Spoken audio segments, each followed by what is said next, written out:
30,000 کا لشکر لے کر اللہ کے نبی مدینے سے نکلے. غزوہ تبوک کا جو پس منظر ہے، جو وقت ہے، ایسا وقت تھا کھجور پک رہے تھے اور سخت گرمی کا موسم تھا اور کھجور پک گئے تھے. مدینے میں رہنے والے لوگوں کا گزر بسر سال بھر کھجور پر ہی ہوتا تھا.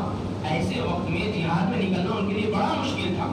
لیکن اللہ کے رسول کی دعوت پر سچے مخلص مسلمان نکل گئے.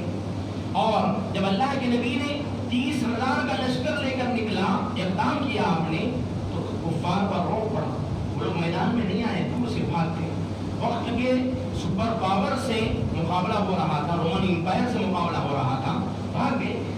ادھر یہ ہوا بہت سے منافقین بظاہر اپنے آپ کو مسلمان کہنے والے، ان لوگوں نے ہیلے بنائے، ہیلے تراشے، بہانے تراشے اور غزوہ تبوک میں نہیں گئے اور جانے والوں کو بھی روکا اور منکر کا حکم دیتے تھے اور معروف سے نیکی سے روکتے تھے. اللہ کے نبی آ رہے تو منافقین کی بہت سی کیفیات کو اللہ تبارک و تعالیٰ نے بیان فرماتے ہوئے فرمایا، دیکھو منافقین کی مغفرت نہیں ہو سکتی. اے نبی آپ 70 مرتبہ ان کے لیے استغفار کیجیے، منافقین کی بخشش نہیں ہوگی. اور اللہ کے نبی علیہ الصلوۃ والسلام عبداللہ ابن ابی بن سلول کا جنازہ پڑھنے کے لیے اس کی قبر پر گئے تو اللہ تبارک و تعالیٰ نے نبی صلی اللہ علیہ وسلم کو منع فرما دیا، ولا تقم علی قبری، ان کا جنازہ بھی مت پڑھو. اس کے بعد زندگی میں اللہ کے نبی نے کسی منافق کا جنازہ نہیں پڑھا. اس کے بعد اللہ تبارک و تعالیٰ نے مصارف زکوٰۃ کو بیان فرمایا. زکوٰۃ کے 8 مصارف ہے. سب سے پہلے زکوٰۃ کا مصرف فقیر، اس کے پاس کچھ نہ ہو. دوسرا زکوٰۃ کا مصرف مسکین، جس کے پاس مال تو ہو ایک دن کا روز لیکن اس کی ضرورتوں کو پورا کرنے والا. تیسرا عاملین علیہا، حکومت اسلامی کی طرف سے جو زکوٰۃ کے محصلین ہیں وہ بھی زکوٰۃ کا مخرج ہے. والمؤلفۃ قلوبہم، جو لوگ نئے نئے اسلام لائے ان کو اسلام پر ثابت قدم رکھنے کے لیے، ان کی تعلیم کے طلب کے لیے ان کو زکوٰۃ دی جائے. اور آگے